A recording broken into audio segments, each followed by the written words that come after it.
All right, we're starting right now. Welcome everyone to the Business of Architecture session. Excited or not? Already had lunch or not? Yes, yes. I see some people nodding. Yes, yes. Very good, very good. So, this is the Business of Architecture session. While architects think about designing spaces for all kinds of functions, architects themselves need to function commercially as a business enterprise. Because while we all dream of designing iconic buildings and leaving a legacy, at the end of the day, someone got to pay the bills, right? Everyone here understands the pain. That's why today's session is so important. We'll learn about the key aspects of running an architectural business.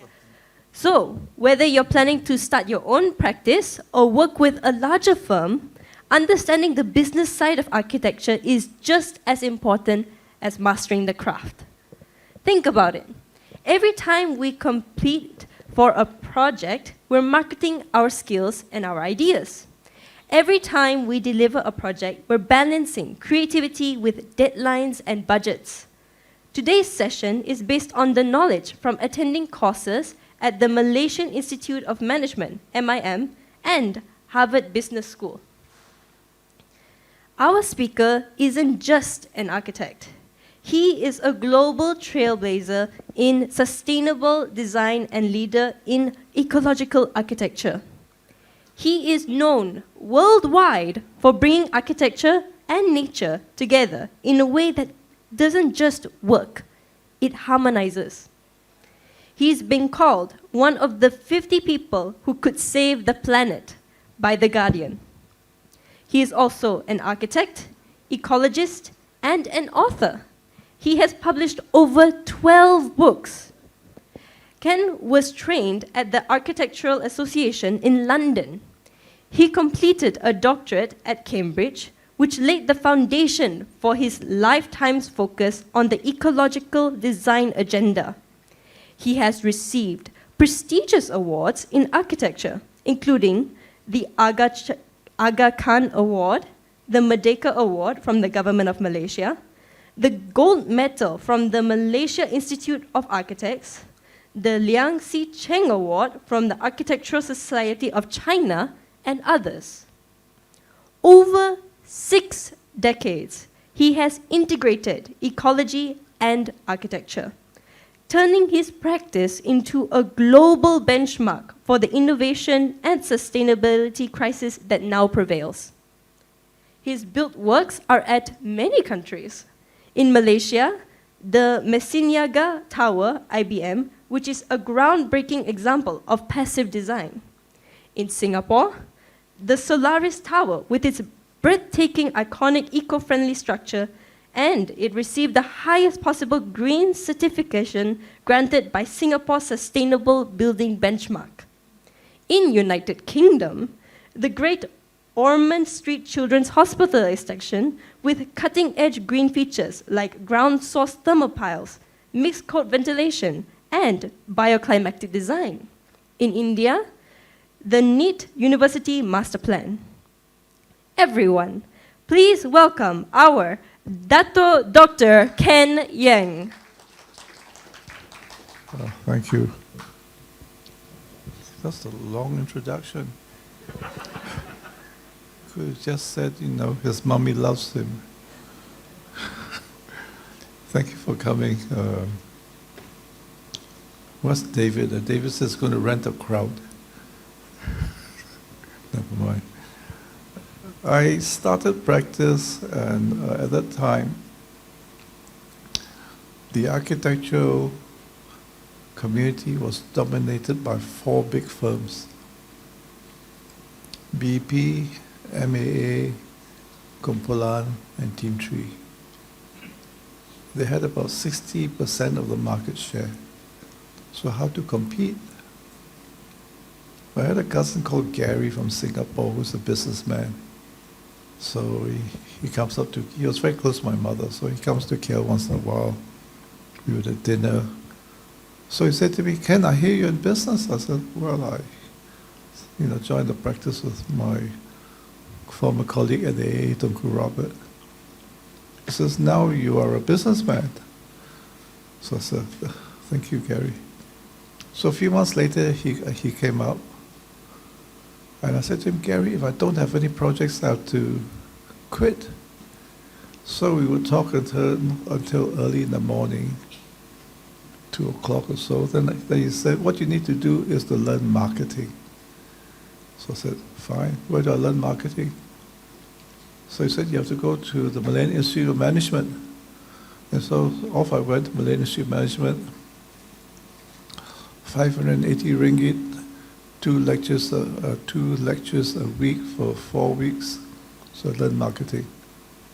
Marketing is basically a systematic approach to getting business. It doesn't guarantee you success, but it's a systematic. So a few months later, Gary came up, said to me, how's marketing, Ken? I said, marketing's fine, I got some business. I said, what's your problem? So we talked until 2 o'clock in the morning.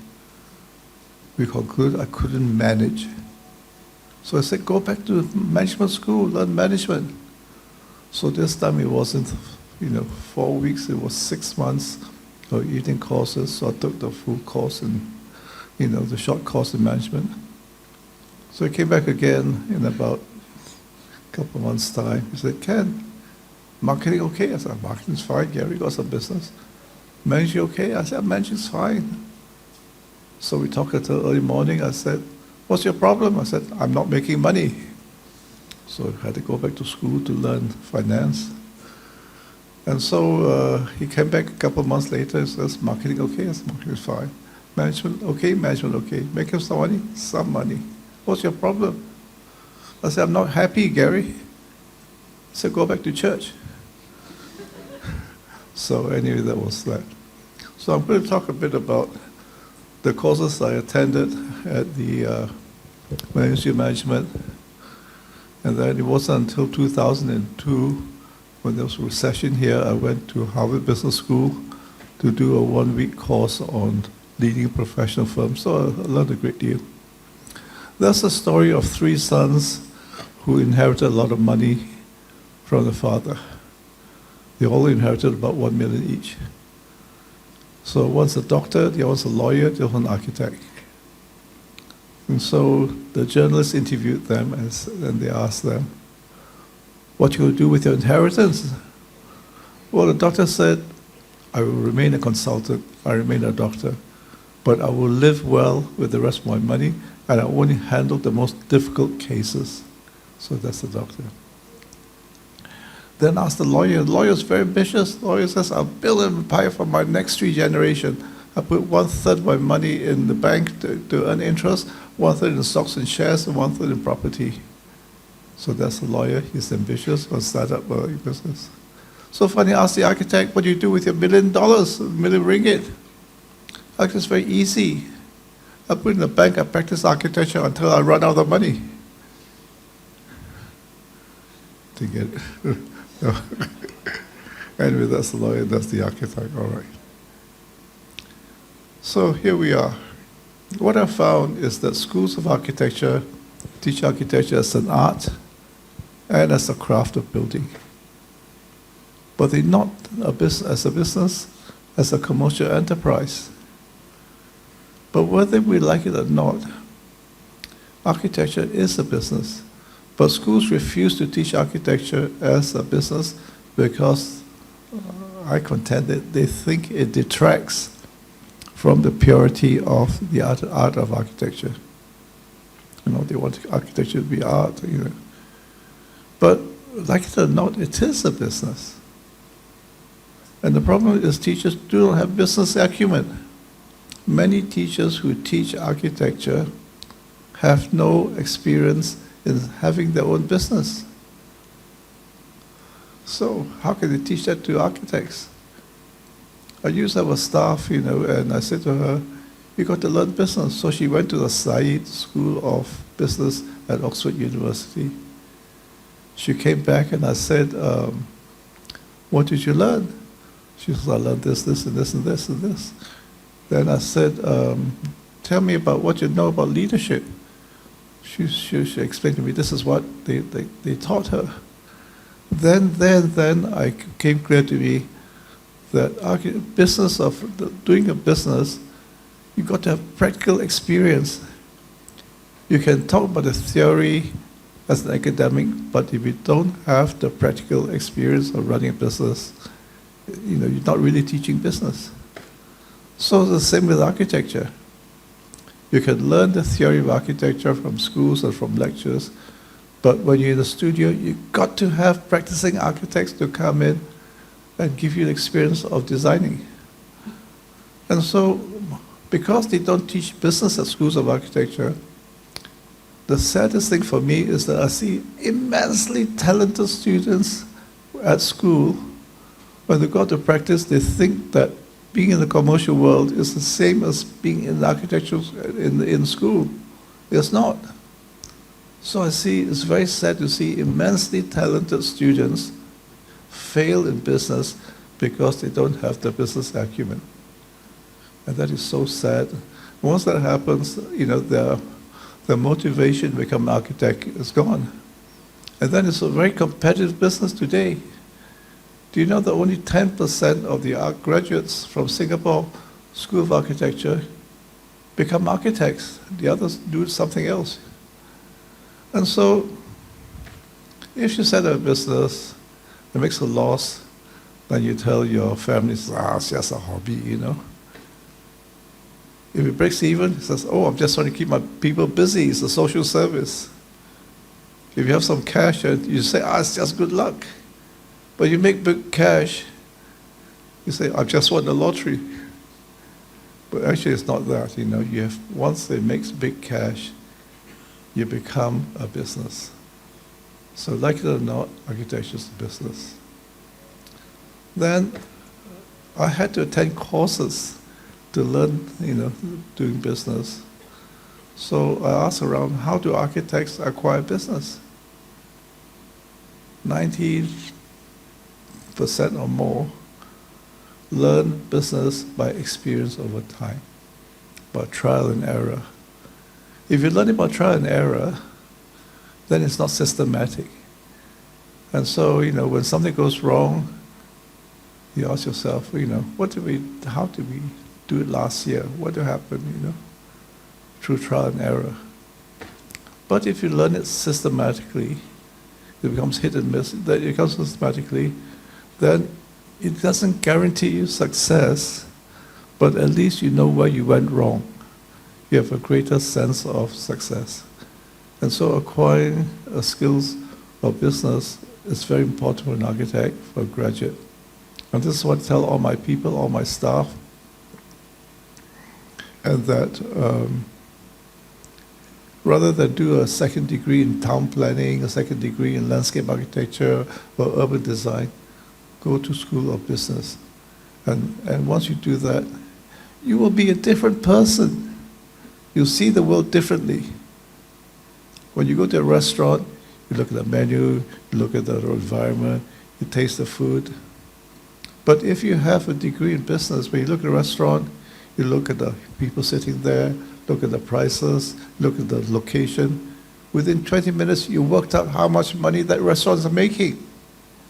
And so your perception of the world changes. And that is very important. So I started to think about what is the business of architecture. So this is my model of the business of architecture. There are 4 components. First one is I call it getting the business. If you don't get business, you've got no business to do. So you must always start with getting the business. No point putting up your shingles and say, whatever it is, David, take that rakan, Got no business to do. So the first thing you have to do, get the business. Having got the business, you have to do the business. This is what we're trained to do. So I call this delivery. If you don't get the business, you've got no business to do. If you don't do the delivery well, you get sued. You won't get your fees. So that's the second aspect of the business of architecture. The third factor is managing the business. Just because you get marketing, you're good on site, you're good on design, you still have to run the office. Things have to be delivered on time. Things have to do with the administration. The filing has to be there. I call this running the business. The last one is the most important. That's funding the business. So you got to get the business, do the business, run the business, and fund the business. Now, the most important thing is this, in my opinion, that you must do all of these well. Don't do any of these not well, the company's in trouble. And so you got to get the business, do the business, run the business, and fund the business. That's the model for me for doing business of architecture. Right, so let's talk a little bit about getting the business. It's called marketing. Marketing is basically a systematic approach to getting business. And if that's not done well, there'll be no business to do.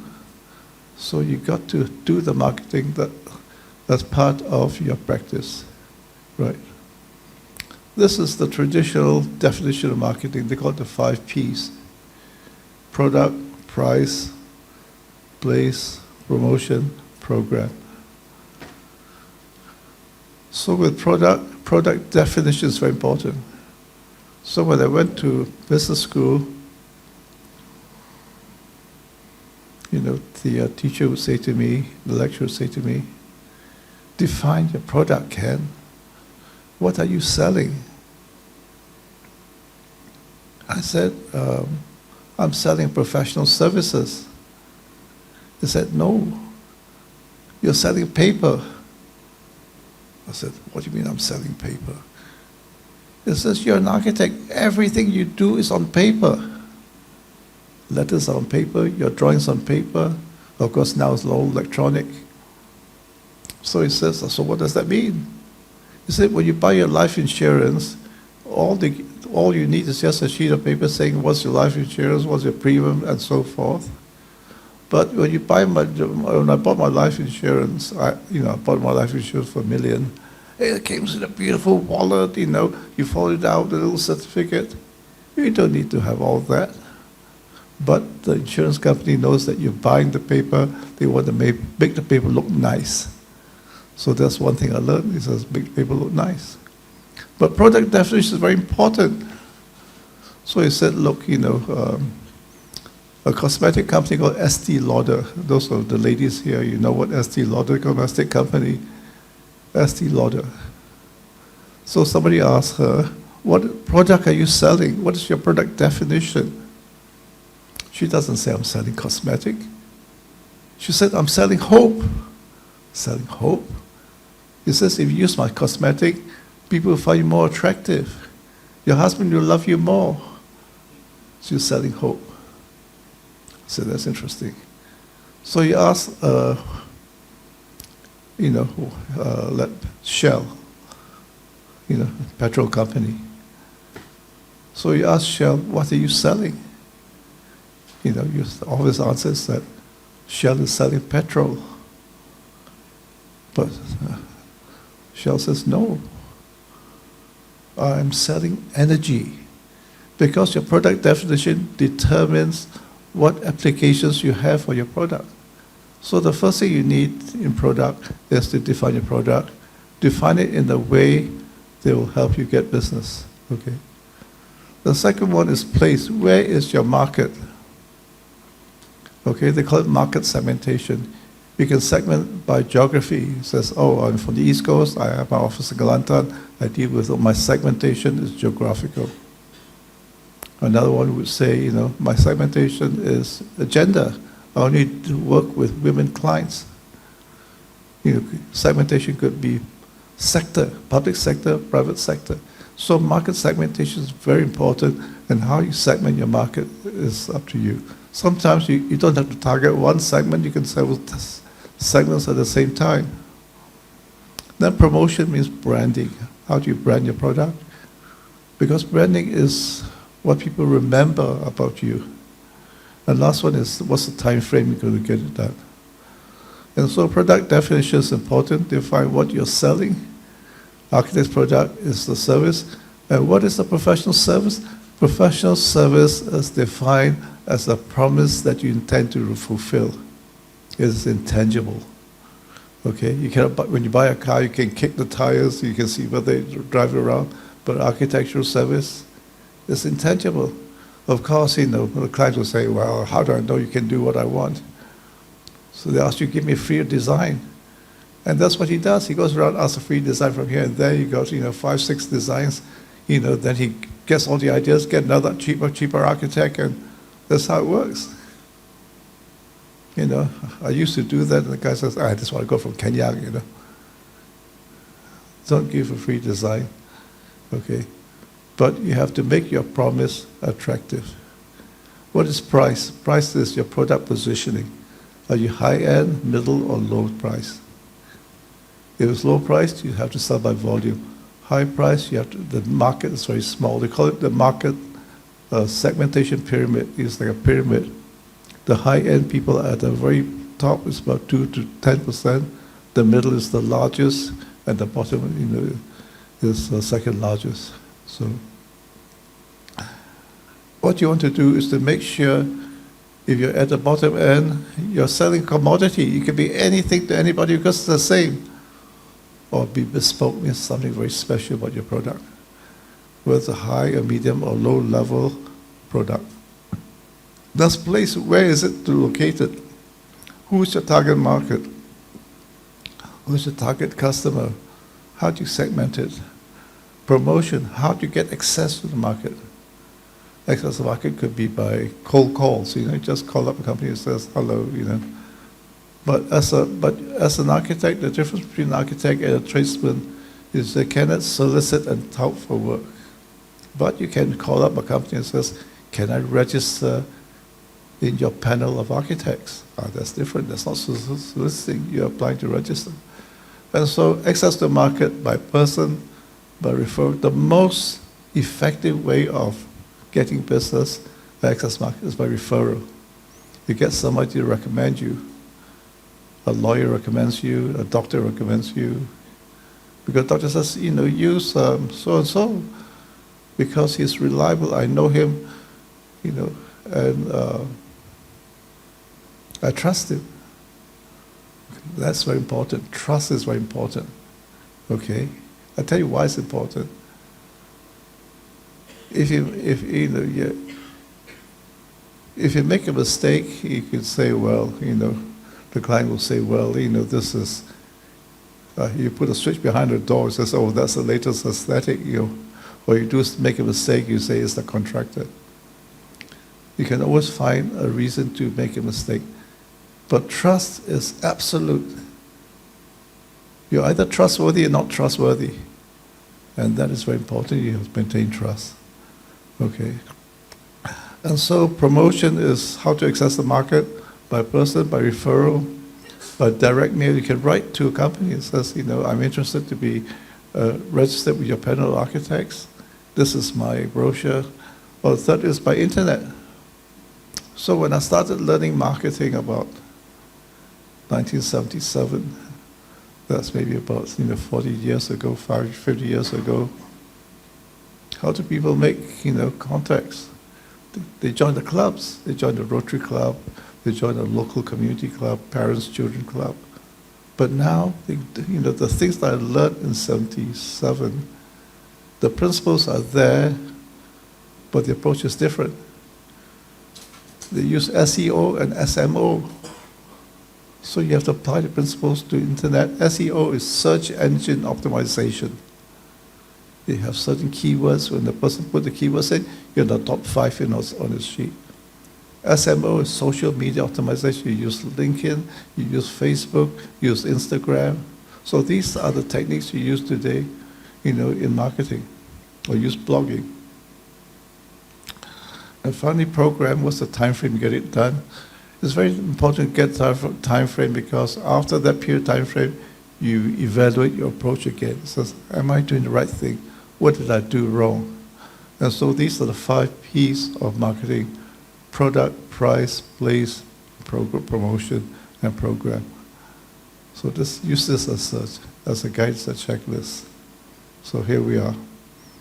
Address this, and you have now a marketing plan. What product you're selling, what is your pricing product position, where's the market segmentation, what's your product branding, and what is the program. So this is the 5 P's of marketing. Positioning is how you position in the market. It's not the Kama Sutra type of positioning. It's how you position in the marketplace.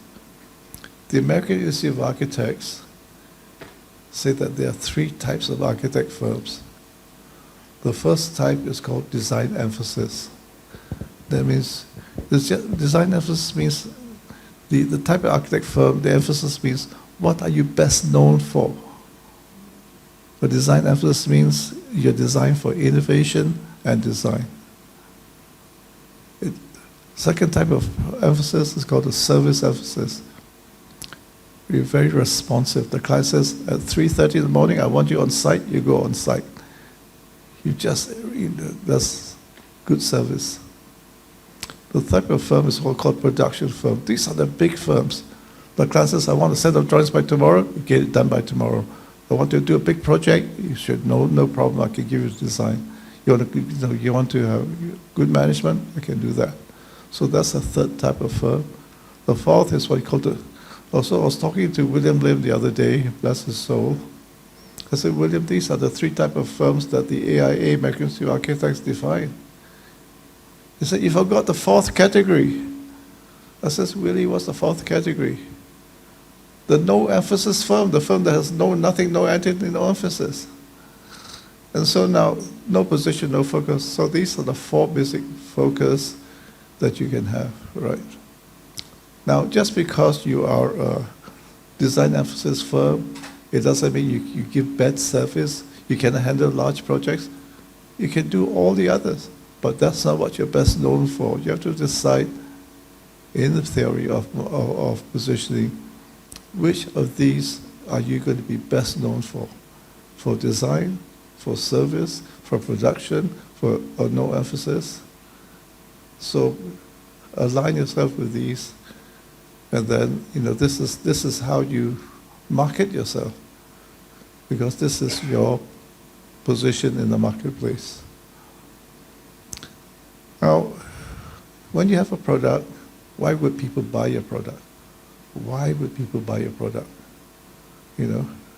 So you have to say, you have to think about what are the features, what are the benefits, what is the value. All right? It can be something very silly. You buy me an architect, I take you to karaoke, meet girls every night. Well, that's a silly example. Benefits means, I'll get your work. I'll win an award for your project. I'll get it published. So I used to have this business consultant based in Hong Kong. I can't remember his surname now, his name is Bill. And I said, look, can you audit my company? Tell me what's wrong with my company and what's right about it. He says he wants 25,000 for doing it. I said, Bill, I can't afford 25,000. He said, for 5,000, can you tell me what you can do? He says, okay, I'll give you 1 day's service. So I paid him 5,000. I promised to pay him 5,000. He came to my office. In the morning, he spent talking to me and my staff so he understand what we are doing. In the early part of the afternoon, he gave a presentation, what are the latest thinking in business. Last part of the afternoon, he told me what's wrong with what's good and what's bad about my company. Then he goes back and write a report for 5,000. But he told me you got to have 4 things if you want to be successful. First thing is that you got to be unique. If not bespoke, you're commodity. Commodity means you want like everything else. So you got to be different. You got to be unique. So, okay, Bill. Then what do we do? It's got to be relevant. There's no point being special, and it's not relevant, people don't want it. You cannot be an expert on designing semi-detached dog houses when people don't want it. So the second, your product got to be unique and relevant.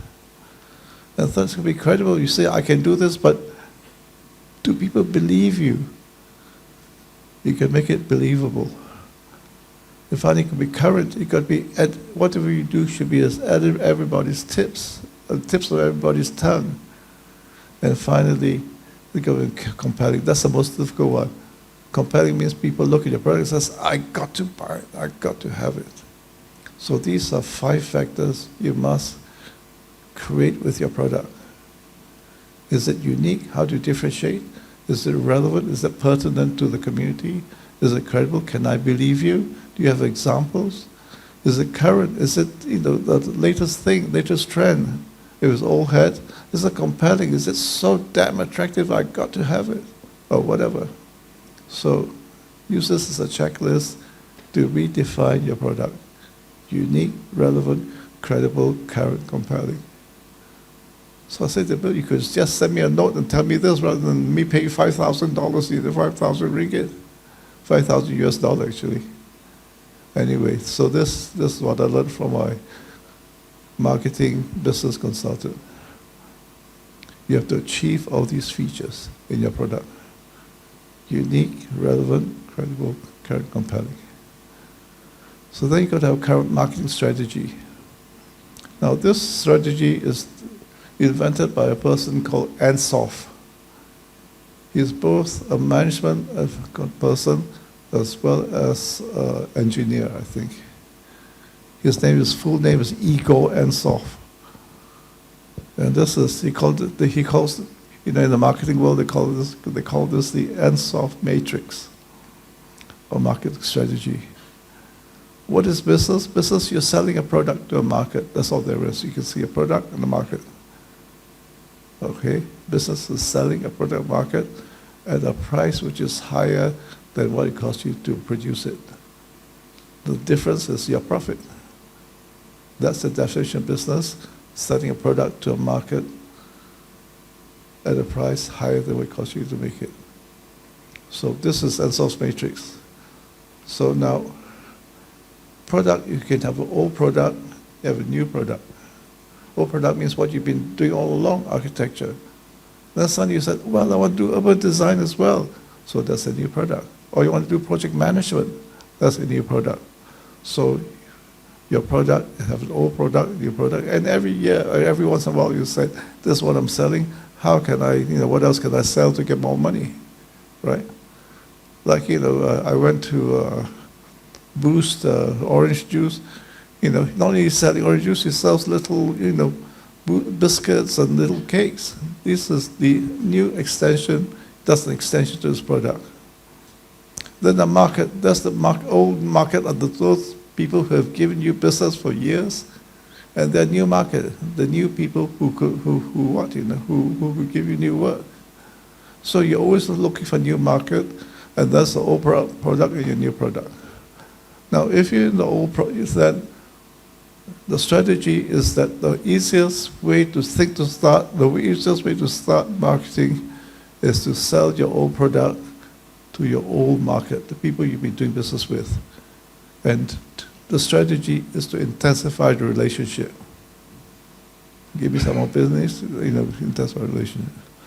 The second is you sell the same product, architecture and project management or whatever you're selling, to a new market. So you have to meet people to say, this is what I'm selling. So the strategy to sell an old market, the old product to a new market is called business development. Next is to sell your new market. If I'm doing, the other day, Veritas tells me they do energy studies. It's a new product. So existing market, existing clients. So this one, you diversify. But on the right-hand side, you can see, wait a minute. The risk level. Old product to old market, risk level is low, right? Old product to new market, higher risk. It's the low to medium risk. But a new product to an old market, you have to educate it. So it's higher medium. But what happens if you sell a new product to a new product? That is the highest risk level. So you start from 1,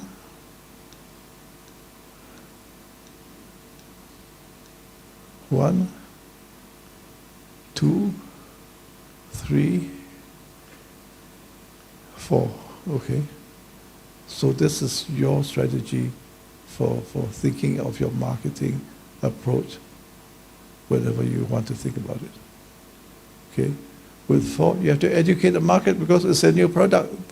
The people say, I don't know what you're selling. So you have to educate them. It's high risk. So this is called Ansoff's matrix. It's invented by Ansoff. He invented it in the 50s. So these are the order of approach: low risk, medium risk, high medium, and high risk. Now, Alvito Pareto was an Italian economist, and he invented what you call the Pareto's law, which is 20-80 law. Somehow we found that most businesses and most phenomenon is 20 to 80. For some reason or other, it is a magic figure, 20-80. So, for instance, you look at our business, 20-80 means the 20% of the firms in Malaysia get 80% of all the business. My God, when I heard this, it was an eye-opener. There are 1,000 firms in Malaysia, 2,500 registered architects. 1,000 firms, 20% would be how much? 400, is it? 400 firms get 80% of all business. But 80% of the firms are scrambling for the remaining 20%. Now, this is the reality of the market. 20-80. Right? So I said to myself, hey, provided I'm in the 20% of the market, I get a slice of the pie. Then what I found out was that I am still sort of fighting for business. So came the Amex law. Amex says that 22% get the cream. So if there are 1,000 architects in Malaysia, 2% is 20. Right? 2% get the best projects and make the most money. So you can think, you can ask around, look around, who are the 2% architects? The peace of the world. Who are the peace of the world? BP, RSP, Veritas P. These are the peace of the world, They get the best projects. So I'm going to change my company's name to Hamza and Yang P, These are the 2%. They get the biggest project. Right? So these are general figures. It's not exactly 20-80, it could be maybe 25-75 or whatever, So this is Pareto's law, and this is Amex law. It's just like the statistics, we can't run away from it. If you did mathematics at school, the mean distribution is 30%, 30% is average, 30% is high, 30% is low. So this is Pareto's law and the Amex law. Pareto discovered this law, and he wrote about it just towards the end of the 19th century, Alvito Pareto. So now the second factor is doing the business delivery. We got to do this well, like all the others. Otherwise, you become subject for legal action. So I started to think about what are the key factors in delivery. So I call it the QQCNT. QQCNT, first one is quantity. There was a famous architect in Hong Kong. He did a project which was, 6,000 square feet short of what the client wanted. Now in Hong Kong, the construction cost was 1 square foot. It's immense. The client sued him. He nearly went bankrupt. The client is Li Ka-shing, I think. So quantity is important. Quantity of building, quantity of cost, quantity of materials, quality of design, building, and construction. That's the second cue. Third is cost. Keep within cost. And T is time, delivery on time. Right? So these are the 4 things we control. If we don't control any of these, something will go wrong. So you must control all of these in delivery. If you don't control any of these, something will go wrong. So again, applying Pareto's law, you can apply to anything. You can say 20% of your projects give you 80% of your fees. 80% of your projects give the remaining 20%. Just check it out whether it's true or not. So then what it means, what you need to do is to see whether you can reduce the 80% to increase the 20%. AMX law means the top 20 architect firms get the best fees. Well, that's not exactly true, but generally. What's control? The third factor is running the business, which is management. Management, there are many definitions of management. Management is essentially about getting things done through other people. Let me say that again. Management is getting things done through other people. If you can do everything yourself, you don't need management, you do everything yourself. But you can't do everything yourself, you have to get other people to do it for you. So that's what management is about. Management is defined as getting things through other people. And then if you look at the books on management, how do they define management? Management is the coordination of all resources to achieve stated objectives. Objectives very important. That's why Drucker, the famous father of modern management, invented MBO, management by objectives. You always define objectives because that is the target. So management is defined by management is the coordination of resources to achieve stated objectives through the process of organizing, leading, staffing, controlling, and financing and funding. And so coordination is important. That's what management is, and you have to understand the objectives. Okay, so that's running the business. Now, that's number 3. Again, if it's not done well, the business will be disorganized and chaotic. So management is the coordination of all resources to achieve stated objectives through the process of organizing, leading, staffing, directing, and funding. Okay, so these are the basic definition of what you have to do. If you don't do any of these, then you're not managing.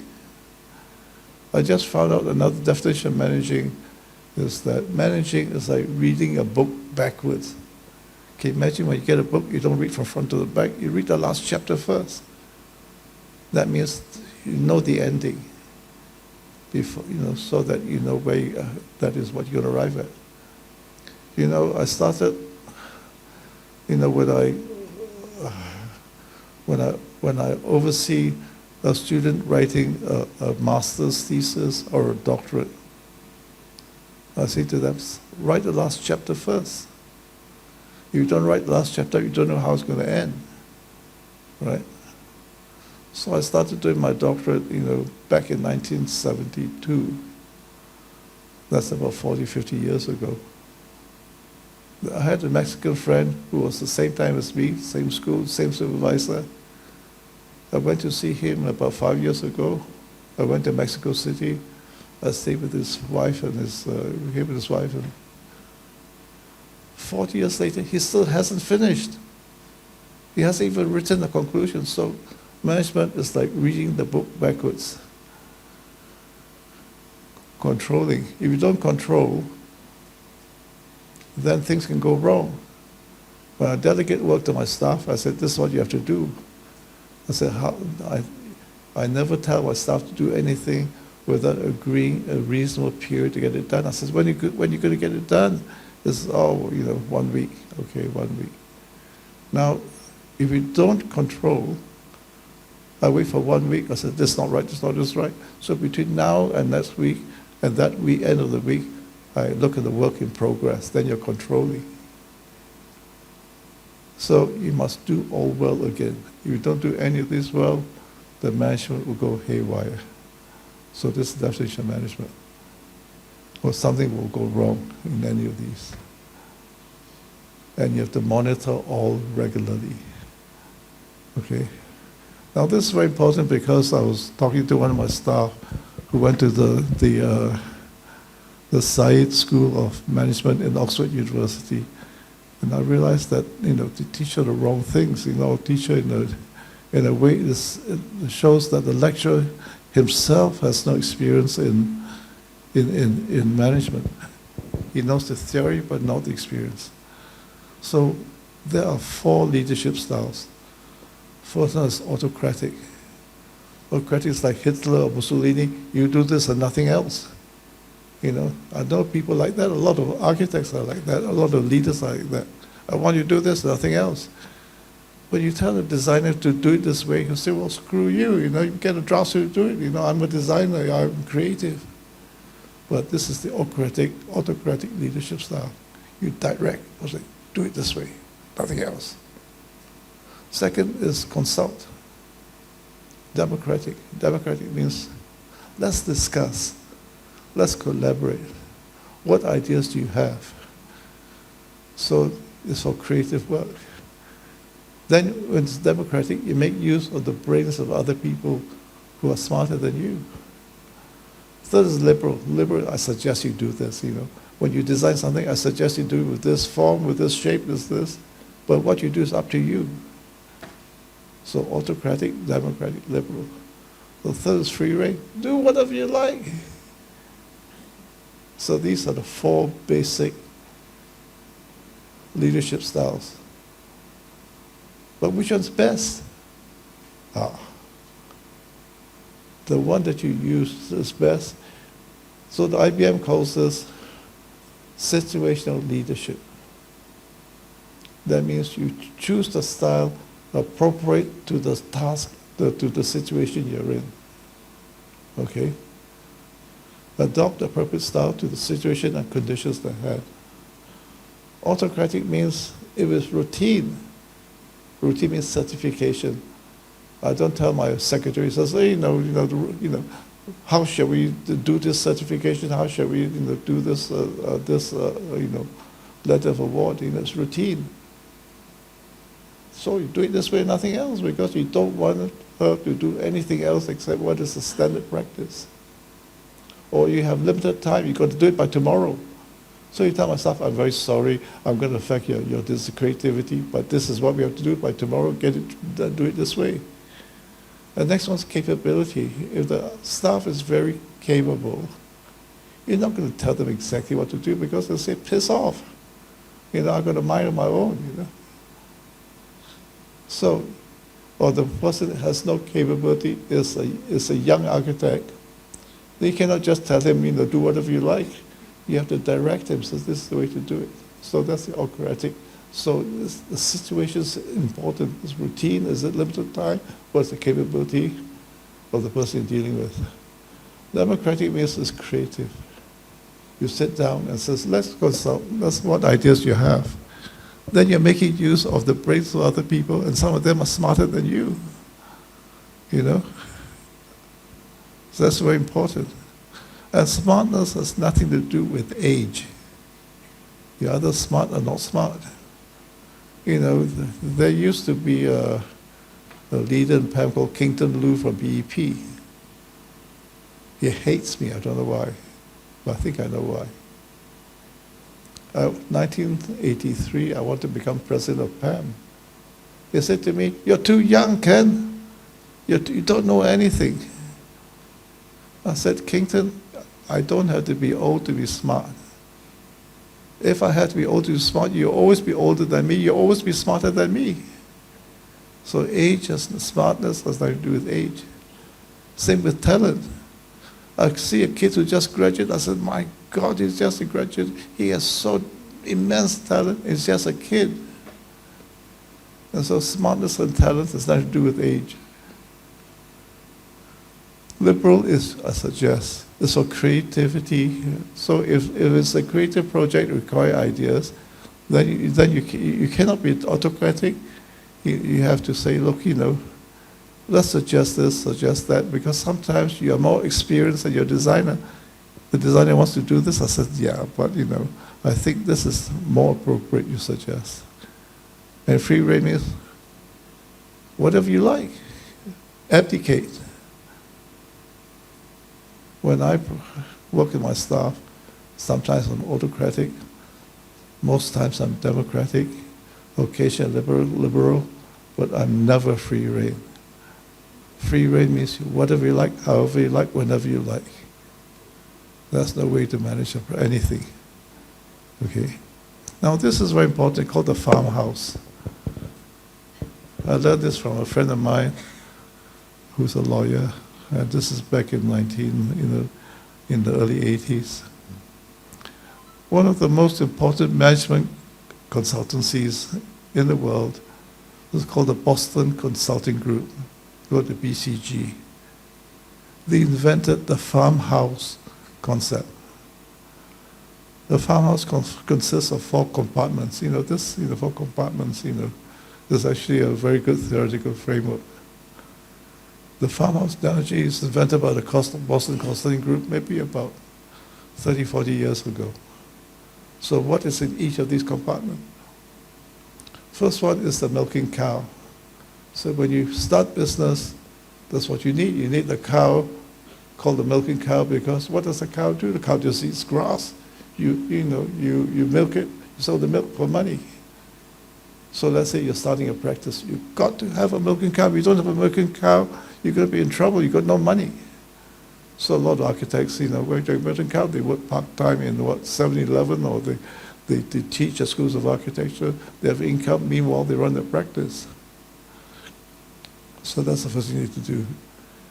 The milking cow, you milk the cow, gives you money. And the purpose of business is to get as many cows as you can. Why? Because the cows get old and die. The client will give you a project, when you finish the project, you've got nothing else left, so you've got to continue to get more cows. But how do you get more cows? So you move to the next compartment, which is called the dark forest. Dark forest is the unknown, you don't know. Into the unknown to seek more cows. So, you get more cows, to get more, you get to find cows. Okay. There is a famous architect called, you know him, he's the architect for KLCC. His name is Cesar Pelli. He used to teach at Harvard. Because he is South American, he couldn't speak English very well. So when he had a group of students, they all had to pin up the drawings. Went to each one of them, cows, cows, cows, cows, cows. So they said, what does he mean by cows? He meant chaos. But he doesn't know how to pronounce chaos, he calls cows, cows, cows, cows, cows, cows. That's Cesar Pelli, right? There's Cesar Pelli is very close. One day he said to my friend Charles Jenks, who's the architecture critic, Cesar Pelli never quite made it in the way that Norman Foster made it, I don't know whether you've been to the cinema in the UK, in the UK you always have the main feature film, then you have the second film which is called a B movie, A movie and B movie, right? Cesar Pelli said to Charles Jenks, Charles, I feel like a B movie actor. He never made it like Norman Foster, but he's what, the B movie actor. So you have to go to dark forest to get more cows, to bring it back so you get more money. So that is the principle of business.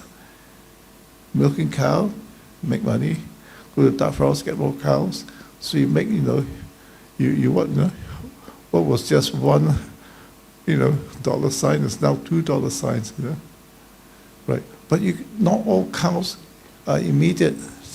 So the next compartment is called the rising star, has potential. Okay, has potential to become a cow. And so this is, if you like, the cycle of doing business. Milking cow, dark forest, a rising star. And this was invented by Boston Consulting Group. Then what's the fourth compartment? Compartment is a sleeping dog. What you want to do is the sleeping dog, a useless animal. He eats your food, it sleeps, it barks, and that's what it does. So what you want to do is convert your sleeping dog to your cow. If you cannot convert it, get rid of it. Right, dispose. So this, if you like, Boston Consulting Group calls it the farmhouse. Cow, the forest, the rising star, and the dog. So that's the framework for looking at business. But you can apply it to your clients. Which one of your clients pay you a lot of money? They're the milking cow. Which are your clients that you don't know? Which are clients which have potential? Which are the clients who just don't pay you? So back to Pareto's law again, the 28% law. 20% of your projects pay 80% of your fees. 80% of your projects pay the remaining 20%. And top 2% of your projects supports the business. This is just general figures, whether it applies or not, it's up to you. It depends on case by case. The challenge is increasing the 20% and the 2%. Funding the business, this is, you have to speak to an accountant. I'm not an expert in this. And these are the factors you have to think about when funding the business. Billing and cash collection, budgeting, accounting, bookkeeping, income tax, service tax, withholding tax, getting overdraft facilities with your bank, purchasing, and so forth. Most important in any business is money. Cash is king, as you can see the top there. Billing and cash collection, right? Now you've got to do this in a very delicate way, because if you're too forceful with the client says, the guy just wants money from me, But on the other hand, you tell the client, I don't need the money, I've got to live, no money for petrol, my car won't move. So you got to find the balance between what is being tactful and getting paid. Now, this is a very important diagram. The general in charge of the U.S. forces in the Second World War is Eisenhower. He invented the Eisenhower matrix. So every day you look at the things you have to do, you ask yourself, is it urgent? Is it important? So this is Eisenhower's decision guide. Important means very important, but not important. Urgent means urgent, not urgent. So what do you do? And so of all the things you have to do every day, the things which are most important, most urgent, do it first. That's the first thing. This is how you organize the things you have to do. The things which are urgent but not important, get somebody else to do it, because it's urgent. But if it is not urgent as important, schedule it. I'll do it next week. Right? But if it's not urgent and not important, forget about it, defer it. So this is called the Eisenhower's matrix. Urgency, importance, and what you do, what you delegate, what you defer, what you schedule. This is extremely useful, because when you have many things to do in a day, you have to organize what you have to do. Urgent, important, first. Urgent and not important, you delegate. Because it has to be done, it's urgent, so you get knowledgeable staff to do it for you. If it's not urgent but important, I schedule to do it next week, because I don't have to have it now, it's not urgent. But if it's not urgent, it's not important, forget it, defer it or don't do it. Now, after a few years, just like your car, you want to get a new car. So you need to reinvent your business all the time. So the first aspect of reinvention is tactics for maybe between 1 to 2 years. You look into incrementally improving your business. You don't want to spend too much money. Optimize existing core systems and improving operations. That's your tactic. Next one is strategy. 1 to 5 years. Let's look at the big picture where we are now. Focus on step change in your business. Investing in opportunities. Says, oh, maybe I should get new software. Maybe I should, employ project management staff. I was reading an article the other day on marketing. It says, employ people based on a hunch. You cannot be absolutely certain that that person is the right person. You've got to have a feeling that this is the right person you employ, even though it may be expensive to the right person. So this is for 1 to 5 years planning. 5 to 10 years, you think, well, maybe I should start an office in Africa or something, or Mozambique, called blue sky thinking. Start an office in Hong Kong to create very viable brand options for the future. And last one is system change. You totally change everything in your company. I changed the staffing, I changed the product, I changed the process, I changed the performance. So changing physical and systemic changes of your product. So this is the strategy to reinvent your business. Tactics, strategy, vision, and system change. Now, after a while I said, God, it's a miserable life I'm leading for myself. I don't see much of my family. I'm in the office all the time. I was damn tired. I don't make an awful lot of money. Why being an architect is stressful? So I started to list why being an architect is stressful. First one is cash flow driven business. You give credit first and you pay later if you get paid. Not all clients will pay you. But if you have a restaurant, you finish eating, you go there, you get paid, right? The guy doesn't pay you, you beat him up or whatever. But we, as an architect, we're a cash flow driven. You have to do the work first before you get paid. It's very stressful. You have to spend all your time chasing money. Second is delivery intensive. Every day, no matter how big or small your firm is, you have things you have to deliver on that day. Otherwise, somebody's going to get awfully annoyed with you.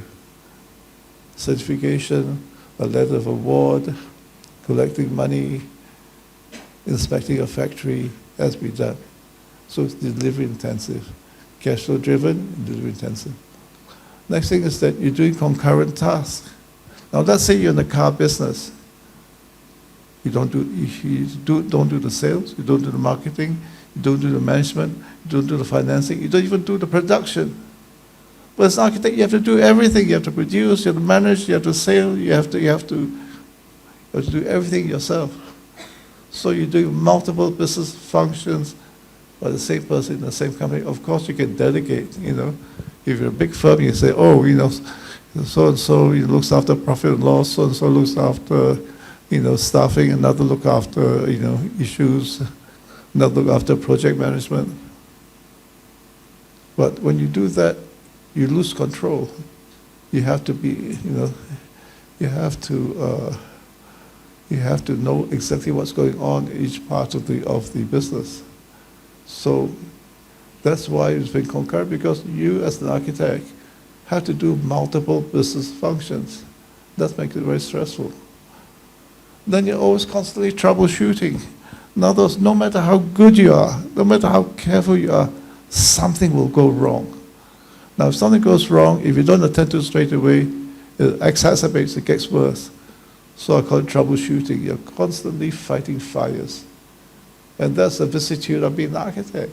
You always have something you have to address.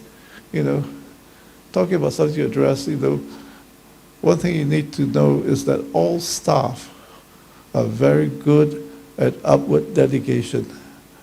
When you delegate, you can delegate. I do, you do, that's delegation. But staff delegate upwards. What does it mean by delegating upwards? One day I was talking to staff. I said, how's the project going? He said, our project got this problem, got this problem, got this problem, got this problem. He tells me all the problems with the project. 2 weeks later, I said, have you solved the problems? He said, no, I told you about it. But telling me about it expects me to solve it, right? I have another staff, I said, look, we've got to look into collecting money. So the next day he gave me a list of all the people who lost money. So then I said, have you collected money? He said, no, I gave you the list. Expect me to do it because he gave me the list. It's called upward delegation, right? And then the other thing is that we're a people business. That means you have clients who are very sensitive. You ask the clients who have a bit more money. The clients say, I got one client where the letter of appointment says that if this area of the site increases, I'm entitled to charge more fees for the master plan. So he increased the site and I asked for more fees. He got very upset with me. I said, look, this the contract says, He said, you're trying to get more money out of me. So people are very sensitive. It's a people business. It's not just for you and client. It's also between your staff, I mean, some of the big firms, they have, some big firms have 6 or 7 groups. They have, I hear about one group refuse to talk to another group. They are within the company. You have differences, so it's a people business. And then we are dependent on the local economy. When things are good, we get a lot of business. When the economy is down, we don't get very much business. I was talking to an engineer the other day. He says when the things go down, the fees go down. When the things go up, the fees remain down. So I said, yeah, that's what happens. The fees go down now. So it's a feast or famine situation. Feast means when the business economy is good, we get a lot of projects. When famine, we got nothing. So, but always feast and famine. And then there's always increasing competition. There are foreign architects who come in, the new competitors. Schools of architecture produces, each school, let's say, produces about 30 new architects a year. There are 11 schools of architecture in Malaysia. You talk about 300 new entrants coming in every year.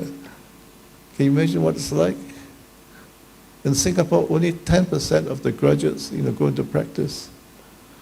So the question I ask students, tell students, do you still want to be an architect?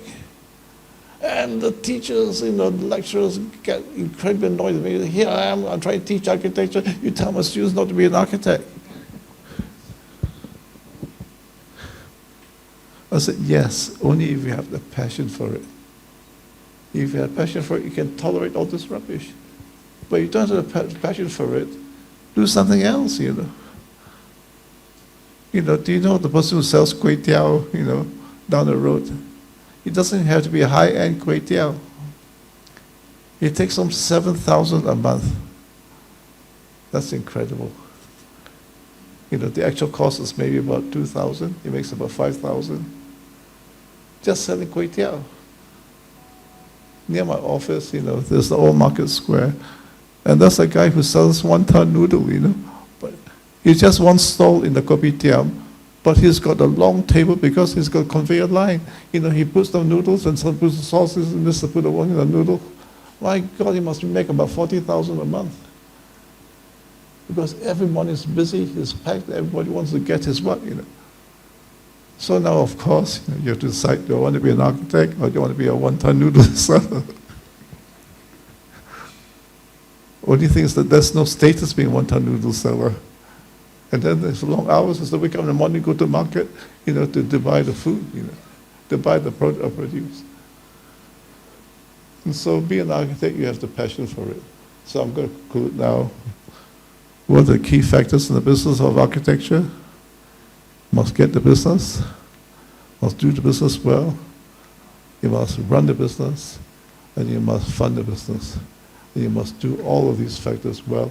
If not, your firm or your organization will be in trouble. And then you, as the SEO, have to coordinate all this together. But each of these circles overlap. So you have to look into the overlapping of each circles with the other.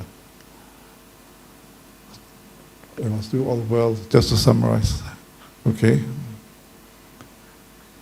So now, closing words, architectural schools must teach not just designing and building, but the business of architecture. If this is missing in your education, please consider going to a business course. Thank you very much.